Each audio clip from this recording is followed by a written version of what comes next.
tape that you are about to see was recorded live during a Sunday class by Jetsunma Akun Lamo at Kunzongpeul Choling. Jetsunma begins her classes with a brief teaching to the children of the center.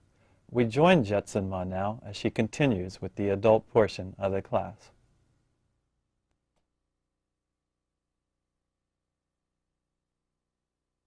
Now for the adult section of our teaching today.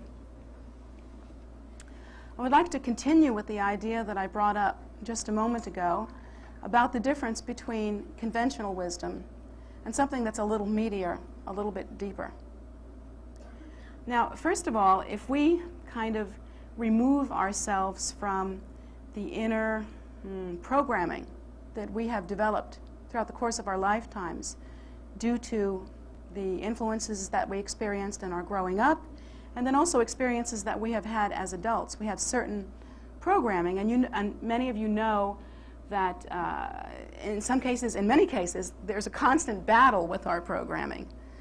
We find that we are lacking confidence, perhaps, because our parents didn't communicate confidence to us, or society in general somehow didn't communicate confidence, and that's what it seems like to us. In fact, according to Buddha's teachings, what we are looking at is we are looking at an external display of our own habitual tendency and past karmic cause and effect relationships. But it seems as though we are always battling our programming. And in fact, one of the things that we do in Buddhism is to create the kind of programming or the kind of habitual tendency, we call it, that produces happiness, as opposed to the kind of habitual tendency that we actually see demonstrated in our lives ad nauseum every day, which makes us unhappy, because we're always making ourselves unhappy. I know that most of us are old enough to realize that if we really look at our lives, if we really look and see what's going on, we have always been our own worst enemies. And we have not given ourselves a break. We have not been our best friends. We have not insisted on ourselves developing in such a way as to make ourselves happy. We have just been sort of confused. You know, there's been a fundamental kind of confusion. So we are constantly working with programming, and really all that we have to deal with until we meet up with the Buddha Dharma is we have to deal with conventional wisdom. Now, what does conventional wisdom tell us? Well, when we are in a society that has a strong factor of communication as ours does. We have radio, we have TV, we have lots of ways, and now we have internet. You know, we have lots of ways in which people communicate, and we really hear from. It's not like we're living out in the prairie somewhere where we don't hear from other people. We know exactly what our society expects of us. So this is in a strongly communicative society that we are living. The messages that we get are what they are, and they seem to be absolute. They seem to be absolute. It seems like this is the way it is. This is the way the world is. And then when we go to school, or perhaps in our own way, we somehow come to find out that there are other countries and other cultures where their rules are, their conventional wisdom is completely different than ours. Completely different. Let's say, well, for instance, I remember having the experience in India. When I went to India and spent time there, there were so many things that were fundamentally different, just fundamentally different. Things that we value here in terms of characteristics were not so much valued there. And things that we do not value here were highly prized there. And I think that even, you know, India has been visited by many Westerners. India has been strongly influenced. There are many places in the world. There are places in Africa, places in the Far East, places in the Mideast that are not so strongly influenced by Westerners. And in places like that, the conventional programming is very different from what we experience. And yet, even with all of that, even once we learn that, we think that our way is the way. We are completely sold on our conventional wisdom. We just buy it hook, line, and sinker, unthinkingly. And it's characteristic of programming that takes place through submersion. We are submerged in our culture, and so we take it in practically through osmosis and diffusion. It comes in our pores, in every orifice in our bodies, it just comes in. And we hear it and we live it, and that's the way it is. Now we enter onto the path of the Buddha Dharma, and we try to make the Buddha Dharma fit right alongside of our conventional wisdom. When that happens on the path, there is a period of conflict, and there needs to be resolution. And here's the reason why. First of all, we live in a materialistic society, and I know I harp on this periodically, but it is so much a part of us that we don't realize how affected our value systems are by that single fact, that we live in a materialistic society. We live in a materialistic society, and we are told that to be a success, you have to have more than the others, you have to be bigger than everybody else, stronger, more powerful. There's a definite feeling that, if you really want to be successful, if you really want to be a hotshot in the society, there is a definite way to go. Furthermore, we are taught that what we have to do is to fortify ourselves. Basically, and I've seen it in print, you can't be too rich or too thin. That's basically it. That's our society. If you think of it, those are pretty much our morals. You cannot be too rich or too thin. There are so many things that are characteristic of the way that we live that we have to reevaluate when we approach the Buddha Dharma. For instance, we are told from birth, you go to school so that you can get a good paying job. And women, and it's still happening today, even in the 90s, I can't believe it, but even in the 90s, women are still being told, marry rich, marry well. Doesn't matter if you're in love, marry rich, marry well. My mother kept saying to me, she always said to me, it is just as easy to fall in love with a rich man as it is a poor man. That's what she used to say to me, but I never figured that one out. And then she said, also, if all else fails, marry a doctor.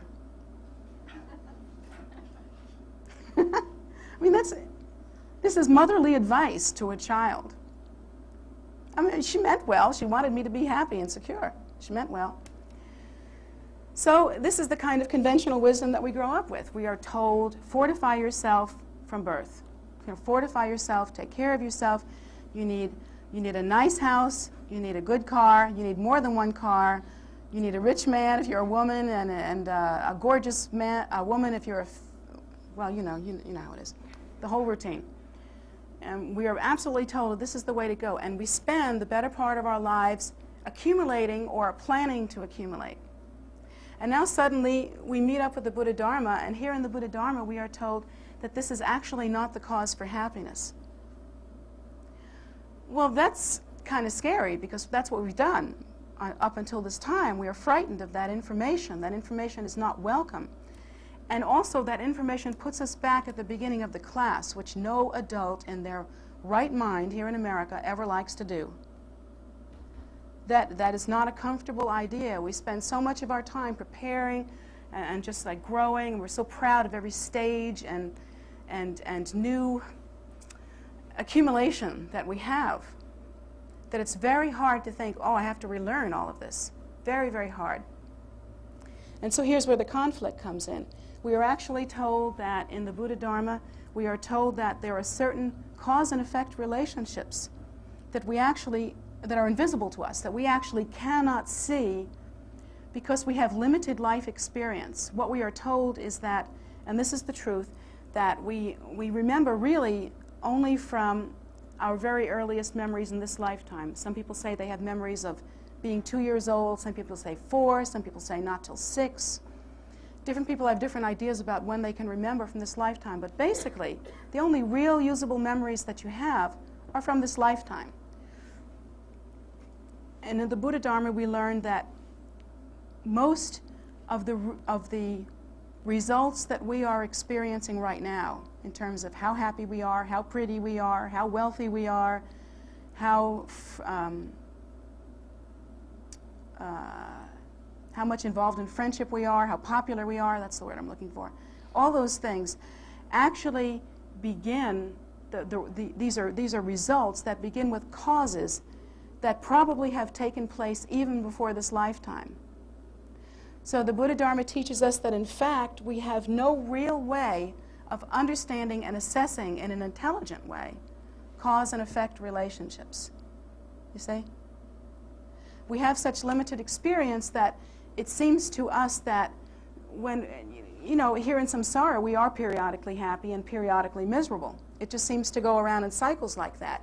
And we try to pin why we're happy and why we're unhappy on reasons that we see within our lifetimes. But it often is not the case that we can actually do that.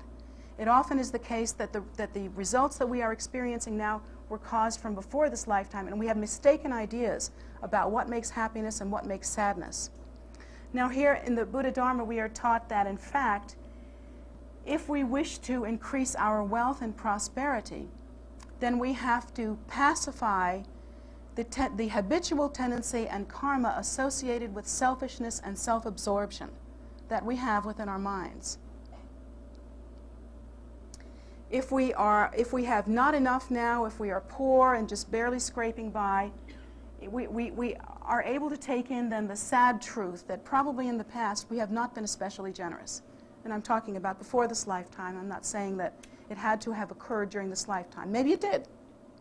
Maybe you can see it in this lifetime. But perhaps it occurred before this lifetime. And let's say that in this lifetime we are not so popular. We can't seem to find lasting friend relationships or love relationships or whatever. Then it may be that in the past we have not given that kind of love. And so the seed and the fruit are always consistent. If there is the cause of not having provided for others, not having cared for others, the result will be that others will move on. That whole scenario is finished, but within one's mind stream is the habitual tendency. And it ripens. It's like a seed. It ripens as the result of not being happy, of not being cared for by others. It always comes around. It comes around perfectly.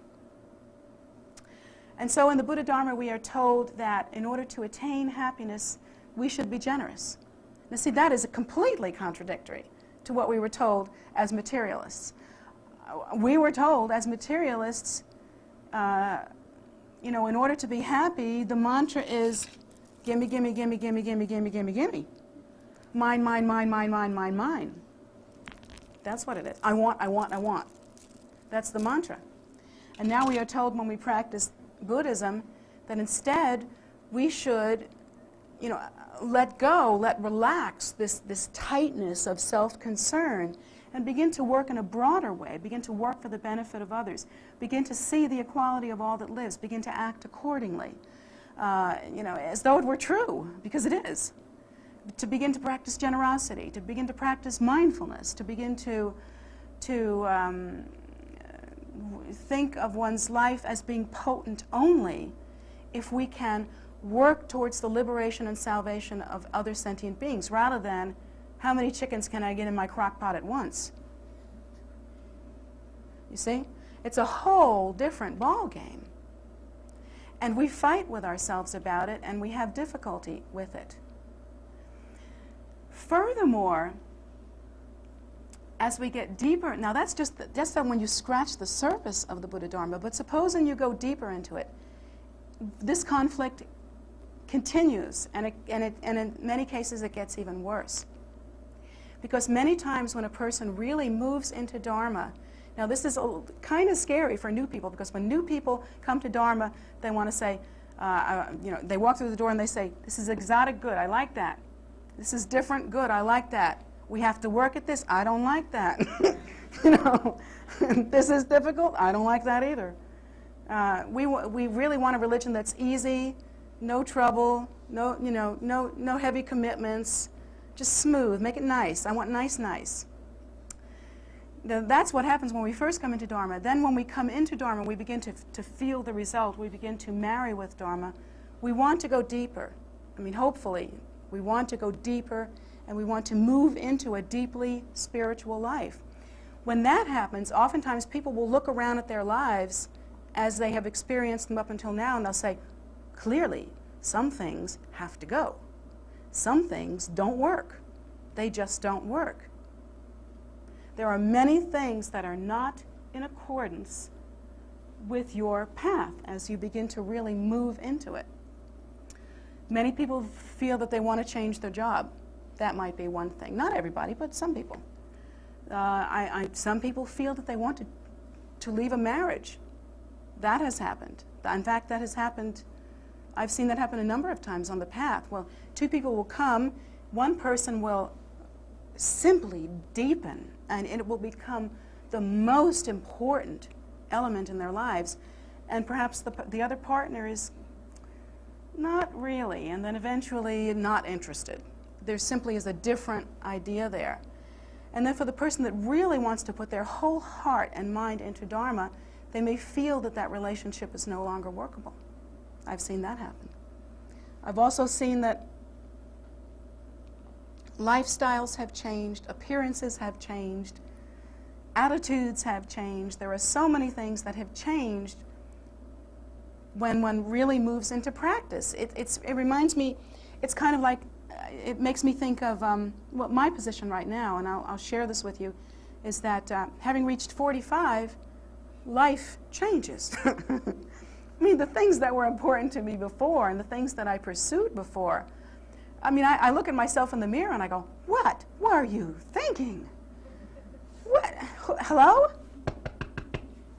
Kind of like that. You know what I'm talking. Those of you that have reached 45, you don't have to nod your heads. I know who you are. You may be feeling the same thing. You may sort of wake up one day and you feel like you're looking at a stranger in the mirror. You just feel like you've completely changed your values, what you wanted in relationships, what you wanted in every accord. Every area of your life has defined itself, and perhaps it's changed completely. So that happens in our relationship with Dharma also, and it has to do with maturing. In both cases, it has to do with maturing. When we mature into midlife, we have a perspective that we did not have before. We have seen a little bit of cause and result, but more than that, we have more material gathered. We have more in the basket to sort out, and it takes on a different pattern. There's simply more to account for. There's more information in the hopper. And plus the fact that, having reached midlife, you begin to see the result of having been successful at certain things that used to drive you before. Now there's a little spaciousness and more relaxation about it, because what drove you before has been at least to some degree accomplished, or at least we realize it can be accomplished, or perhaps we have failed at it, but it gives us a perspective that we can survive it all. And so we have a kind of maturity that comes in then. Now it's the same thing with practice. It's absolutely the same thing with practice. When we begin to deepen with practice, we find that in the beginning, it's all new, and we have no discrimination whatsoever. There's just no discrimination. When you come into practice and you're real excited about it and you feel really kind of in love with practice and there's this big romance going on, and it's just so cool to go to a temple that looks as weird as this place looks. It's just so cool to go to a place that doesn't look like America at all. And so you fall in love with that and you do all that and you think, oh, cool, well, I'm here. Cool, I am here. And therefore, since I'm going to be spiritual, I'm just going to really be spiritual. And you have no discrimination in the beginning, and you think, oh, to be spiritual, it means that you always have to do like this. Or your eyes have to be rolled ever skyward somehow, which doesn't work in Buddhism at all. There's nobody up there. So, we have all these different ideas about what it's like to be spiritual. And I've even seen people come to the path and when they come to the path, they're kind of vivacious and excited, and after they've been here a couple of months, they start talking differently because they're spiritual now, you see. Well, maybe they don't get like a British accent, but they do talk different. And they have this, this idea that they're play acting. It's part of the process, but it's like a kid trying to grow up, and the first thing that you do is you try on your parents' clothes. It's a bit like that. But then when we move further into Dharma practice, we begin to see that, hopefully, shed. We're not play acting anymore, and we're really starting to deal with the meat and potatoes of our lives. We're really starting to use Dharma as a tool. We're really starting to say, okay, What's this going to do for me?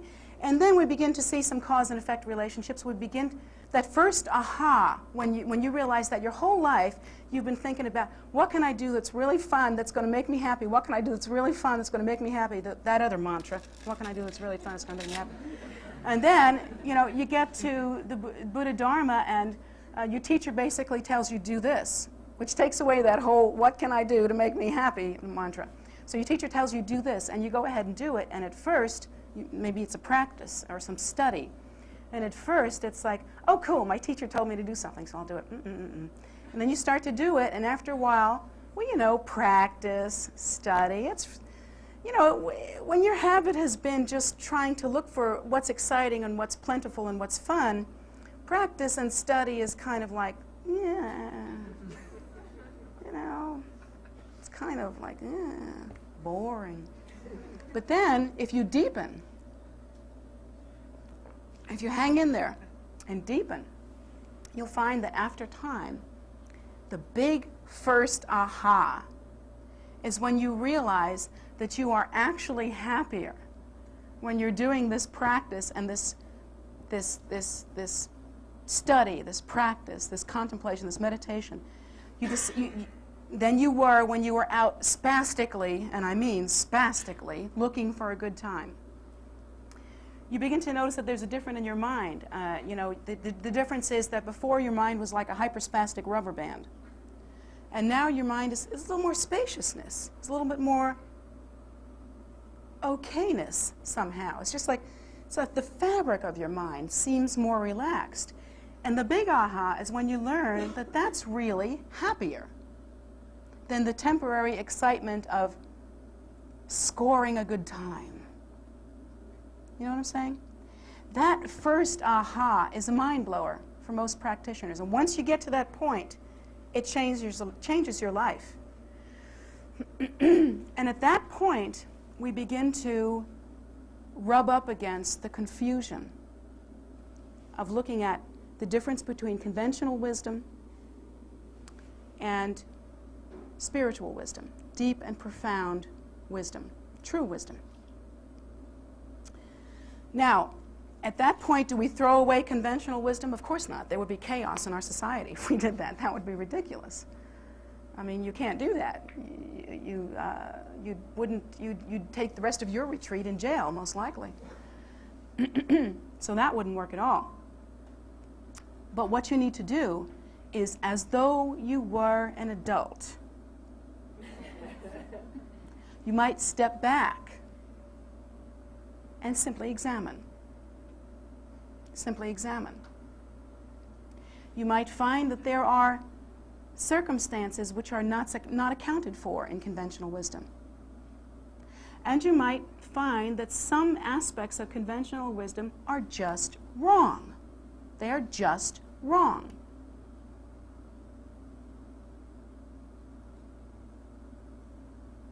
For instance, and forgive me, you're looking at me, and you just have this light about you, and I really get that you're hearing me, and I really feel like there's a connection, right? This is a good thing that's happening. Now, I get that based on what I know from the Buddha Dharma. I know that you and I are equal. I know that the equality of all that lives is absolute.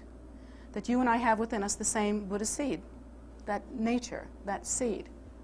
Now, if I were to listen to conventional wisdom when I grew up, my father would not let black people in the house.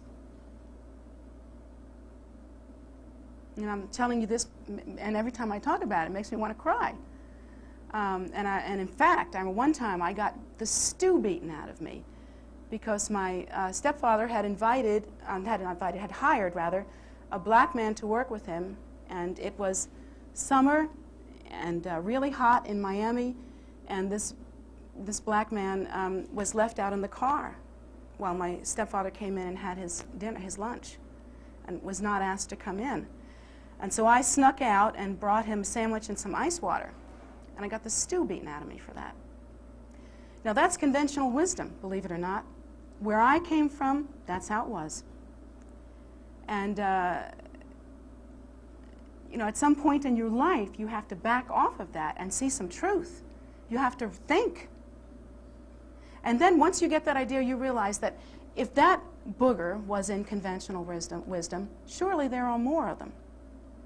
And when you really pull it all out and look at it like an adult, you might come up with something interesting. But you have to be an adult in this regard, a fearless adult. You have to really kind of pull yourself together and examine conventional wisdom.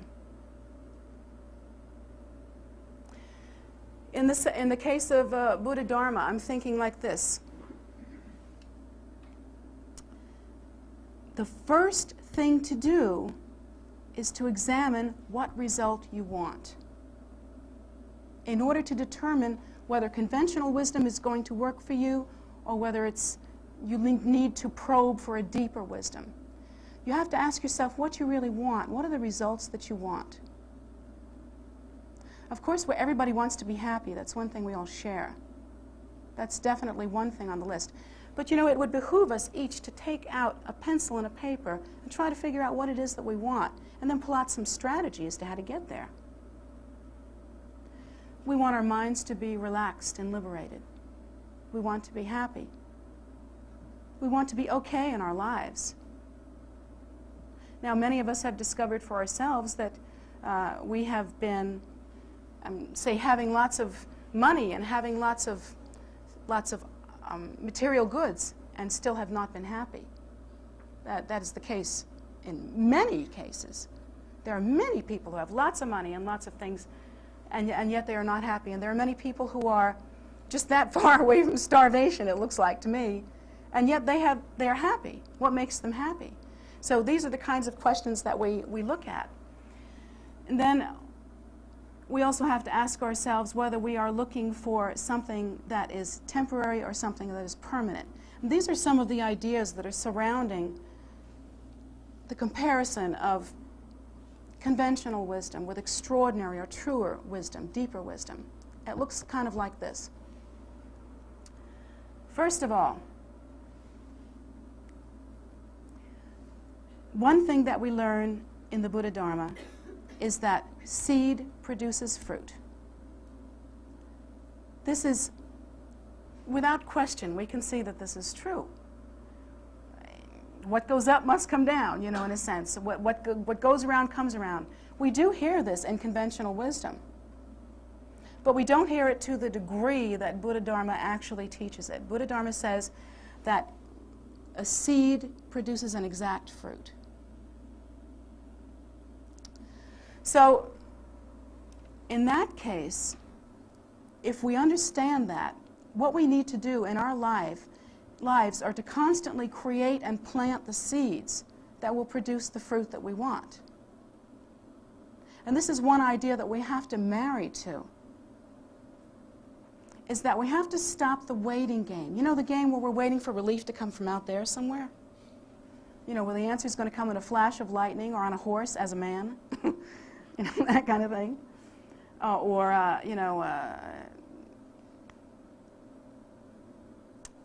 Any of the ways that we thought we were going to get happy from the outside. These are the things that we have to re-examine.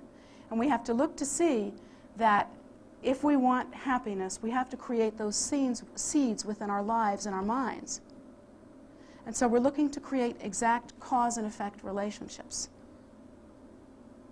Now, I think about an instance like Shakyamuni Buddha. Now, here is a perfect teaching example. This is a perfect teaching example. I think about Lord Buddha, Shakyamuni. He was the prince of a great, prosperous kingdom. He was due to become a king of this kingdom. In terms of conventional happiness, this guy had it aced. I mean, to the degree that his father, the king, so loved his son and so wanted him to be happy that he didn't let old age, sickness, and death appear in his kingdom at all. They were separated, kept away from his son, so that his son only saw youth and happiness and beauty. He wanted this father was so loving, he felt, that he wanted his son to be very happy. Furthermore, Shakyamuni Buddha had never seen unhappy. He didn't know anything about unhappiness. He had everything that he needed. He himself was extremely beautiful. just beautiful to look at. So he had that feeling. I mean, he was majestic. He was taller than other people, apparently, and beautiful golden skin, and just had all the marks of a Buddha, and one of the marks of a Buddha is beauty. And so he was very beautiful. And his wife, Yasudhara, was also very beautiful. She was supposed to be the most beautiful woman all the way around. And they were both youthful. And they had a beautiful child, a son, a beautiful child, a little boy. And just everything they could possibly want. And now, with that, of course, came certain responsibilities. Shakyamuni Buddha was responsible for running that kingdom. He was born to run the kingdom. If you're a prince and your daddy's a king and it's all set up, you better do your job. That's how it is. Conventional wisdom says that it was his responsibility to run that kingdom, to grow into that. It was also his responsibility to remain with his wife and be a good husband. Also a responsibility to remain with his child and be a good father. Also his responsibility to produce more children for the sake of his kingdom, should one die, which in those days would happen more often than it does now. So there are many things that he had to do. Now, every blessing in my life has come from Lord Buddha in one way or another. You know, eventually it can be traced back to the teachings given to me by Lord Buddha. I would not call Lord Buddha a shirker. I would not call him a gold bricker, a lazy guy, a shirker, a guy who doesn't do his job. Because in my view, Lord Buddha has liberated uncountable beings and still provides the method today, 2,500 years later, by which liberation can occur. It's not just, the Buddha didn't simply leave directives, the Buddha left methods. We have methods here, we have technology here. So it seems to me that the Buddha wasn't a shirker, and yet from the conventional point of view, he disappointed everybody. Do you get that? He walked away from his kingdom. He walked away from his kingdom because he found out that there was old age, sickness, and death, that there was suffering in the world. And the minute he got that, I've got to find a way out of that. He felt himself to be the ultimate ruler, you see? Not just the prince of a little province. He had a bigger picture. His picture was, perhaps I can be an administrator for all sentient beings, a helper, so that they can find a cure for this terrible suffering. So my view is that he absolutely did what he was trained to do. He became the king of dharma, the king who presides over the potential for happiness for sentient beings. He taught me that everything is impermanent. He taught me that cause and effect exist. He taught me about the equality of all that lives. He taught me what I need to know. So I think he did a pretty darn good job. And yet he disappointed everybody. He walked away from his father, who had done everything he could conceivably do to train his son and make him happy. Every single thing. The father, must have felt terrible. Here I've done everything to make this boy behave himself, and now he's run off. He disappointed his wife. In fact, he and his wife were like this. They were so close. There were stories about their great love. I mean, he loved his wife, and his wife loved him. And he disappointed his wife terribly because his wife wanted him to stay and be her husband. But Lord Buddha felt that he was perhaps a different kind of husband, maybe husband of the world. Maybe he could husband sentient beings into happiness. And so in his mind, that was a worthwhile sacrifice. Worthwhile to him, worthwhile to her, because she would also indirectly be contributing to the happiness of others. And he simply felt that his personal wisdom, his personal morality, did not allow him to remain simply asleep in a small kingdom. He wanted to end suffering that was all he could see. And yet, it seems like he disappointed his wife. And it seems like he disappointed his child. His child grew up without a daddy. Bad. Boo! We talk about deadbeat dads now. Was Lord Buddha the first deadbeat dad? No, I don't think so. No, I don't think so. Because actually, his son attained realization and is a teacher who is alive in this world now and is known as Gyaltsen Rinpoche.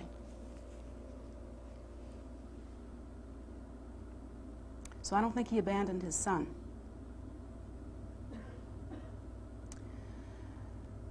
Yet, everyone, in the eyes of everyone, in the hearts of everyone, in the thought of everyone, was the idea that he was a shirker, that he was, what has he done? Well, what Lord Buddha actually did was that in many lifetimes he had accumulated true wisdom through acts of generosity, through acts of kindness, through practice, through meditation. He had been practicing for not just one lifetime, but many, many, many uncountable lifetimes. He had practiced as a bodhisattva, giving his life for others many times. And due to that level of practice, inherent within him was the seed of wisdom. And it had begun to ripen and to blossom. And then when he saw the suffering of other sentient beings, he reacted in an instinctive way. Instinctive, however, connected, it's instinctive based on this accumulation of the understanding of extraordinary, profound wisdom. And so he made his choice based on that. A frightening choice. A choice that flies in the face of everything that we have learned, everything that we know. But his choice was the beginning of a new age in the spiritual development of humankind. Not only in Buddhism, but in many of the world's religions. He is recognized as an incarnation of absolute wisdom. And he ushered in a new age where a method was left that would bring about the liberation and salvation of uncountable sentient beings. Now, my guess is that the pain of the sacrifices that he had to live with did not weigh lightly on him either. My guess is that he missed his wife and child and family terribly. He was, after all, incarnate in a human body, and humans tend to act like humans, even when they are enlightened. My guess is that there were days when he was practicing his ascetic mode before he really achieved realization, sitting out under that tree day and night, eating nothing but grubs and garbage, or whatever, not grubs, they didn't eat living things, but whatever it was that he ate, dirt sometimes, and simply practicing. I bet you there were times when his mind wandered and he just wished he could be in a soft bed, a warm bed, good food, somebody to hold him. Don't you think? I don't think he was that different from any of us. But he made a mature choice and found that conventional wisdom was lacking. Or perhaps it was okay right there in that spot, but what about sentient beings? What about that? And so he had this much greater, enormous, huge view that went way beyond that little area, that little concern, that little family, that smaller commitment. His commitment was much greater. Now, okay, what is she saying? She's saying we should all, forget our marriages and walk out and, what is she saying exactly? I'm not saying you should do anything. I'm only saying that you should examine in a mature way cause and effect relationships and examine conventional wisdom. Examine it next to the goals that you have.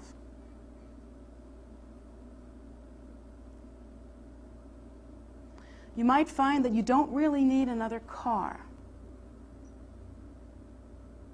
That what you need is another heart.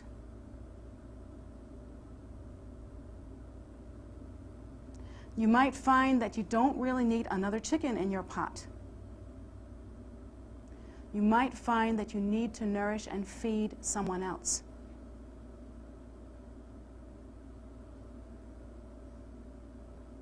And you might find that you have set up a life that is an excuse to remain unchanged.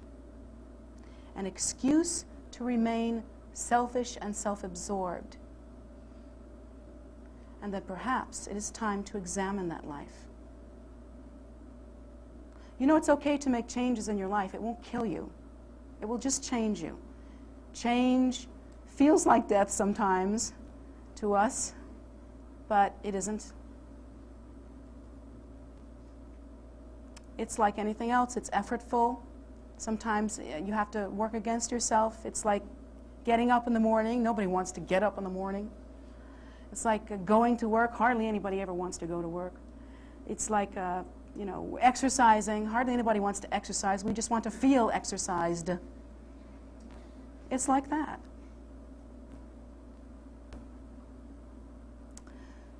So, change is inherent in approaching a deeper level of wisdom. You will find that there are characteristics about yourself and about your life that you want to re-examine. Even subtle things in terms of emphasis. For instance, what kind of parent are you? Are you the kind of parent that thinks a lot about what your child should wear and what school they should go to, and do they go to the best school, and do they have the right name on their shoes? Are you the kind of parent that, won't shop at Kmart because the people next to you don't? Or whatever. I'm just making silly ideas. Are you the kind of parent that thinks that you've got to go to every single one of your kids' soccer games? And all of these things may be true. It may be lovely that your kid has the right shoes and the right soccer games or whatever it is. But maybe as you deepen in your own wisdom, you might find that there's something else that you need to give your child that you have not given your child.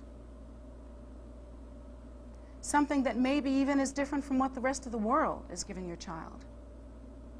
A sense of ethics, a sense of morality. You yourself know that when your parents did not teach you ethics and morality, and many of us did not have parents that taught us ethics and morality, we had to learn it ourselves the hard way, and it was not a pleasant job. So these are the kinds of things that we might have to consider. What is true? We may have to, as mature people, separate ourselves from conventional wisdom long enough to just take a look.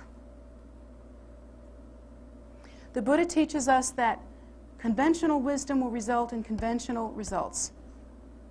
That's it.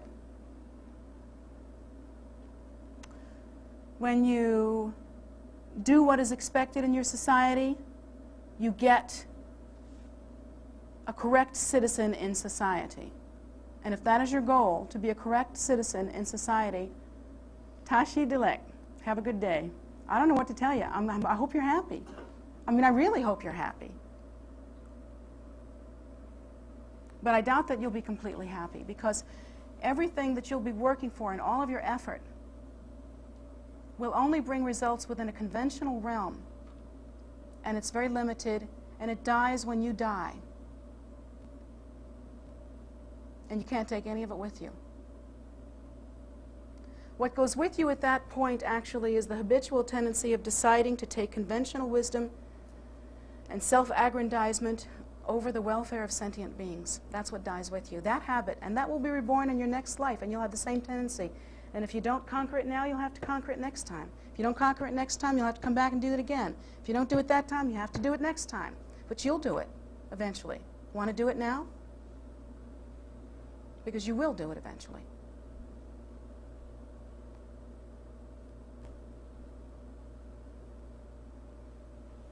So what we're up against then is to define what it is that we want. On the path of Buddha Dharma, we say that what we want is to fulfill the twofold concern. That is the concern of self and the concern of others. And they are equal, absolutely equal. I'm sorry I don't have two fingers that are exactly equal size. I wish I did, because I'd hold them up just to indicate that they are exactly equal. The concerns of self and the concerns of others are equal. You should not be more concerned for yourself than you are concerned for others. Equal. You deserve it, sure, but so do they. And that concern is answered through liberation. We wish to have not temporary but permanent happiness. We wish our minds to be liberated, spacious, joyful, relaxed. We wish wisdom to be born within our mind streams. We wish to be knowers, not seekers. We wish to be able to benefit sentient beings. We wish that everyone would be happy. These are the goals that cannot be fulfilled through conventional wisdom. Because within conventional wisdom, there is only conventional result. And it's only a small part of your life as a practitioner. The greater part of your life, as you deepen your practice, as you deepen as a practitioner, will be what you find when you're mature enough to really look at things. You want ultimate result. You wish to accomplish liberation for oneself and for others. Together.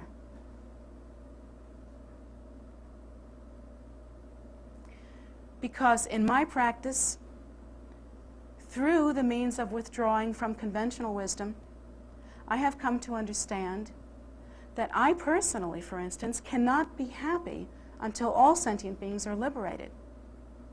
Because I've come to understand in my practice that I am connected with them. In fact, I am inseparable from all sentient beings. And therefore, if they are not liberated, I cannot consider my liberation to be complete.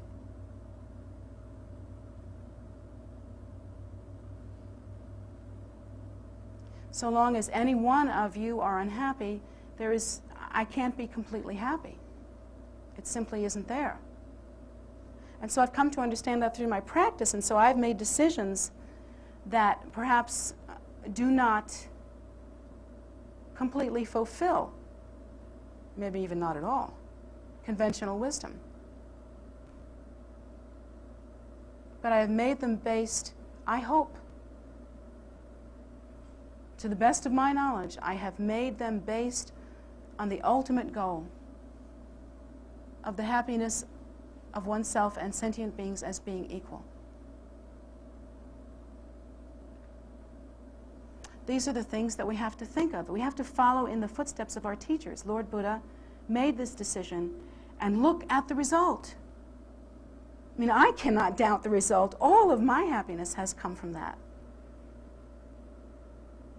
And then Lord Buddha appears in the world as Guru Rinpoche and brings us Vajrayana, brings us the method that brings about liberation within one lifetime if we practice succinctly and with dedication. So I have no doubt that Lord Buddha made the right decision.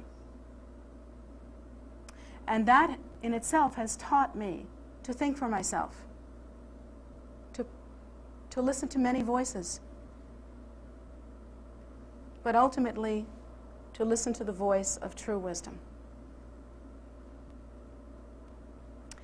And that's something that all of you will come to on the path, that uncomfortable time, and it's a kind of conflict, you know. We have to really weigh things out. I am encouraging you to have courage. There may be times when you make decisions that will not meet with the approval of those around you. But make them well. Make them to liberate and benefit sentient beings. Make them well.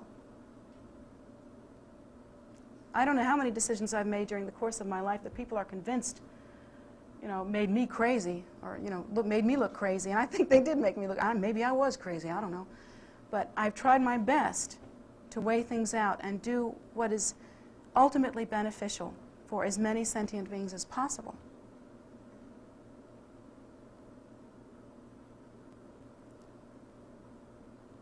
The voices of conventional wisdom are not to be ignored, however. There are reasons why they came about as they did. They make society work. We have to work together. You know, we need to make family happen. And so marriage is a good thing. Commitment to marriage is a good thing. The family unit is a good thing. We need to, not be beggars in the streets. If everybody was a beggar, nobody would eat. And that's obvious. So we need to work out our material situation. We need to work out how to get food, how to get clothing, how to have enough. These things do need to be, we have to follow these rules, you see. There are many situations in which conventional wisdom is the very thing to do. All I'm saying to you is to make a decision with your eyes open and your mind clear. Try to understand that conventional wisdom produces only conventional result, limited. And that ultimate wisdom can produce ultimate result. And you have to learn how to be artful and competent in your spiritual path to be able to learn to mix these two in order to make your life ultimately a perfect vehicle for practice so that you can accomplish the twofold purpose of liberation for oneself and liberation for sentient beings. That's the goal.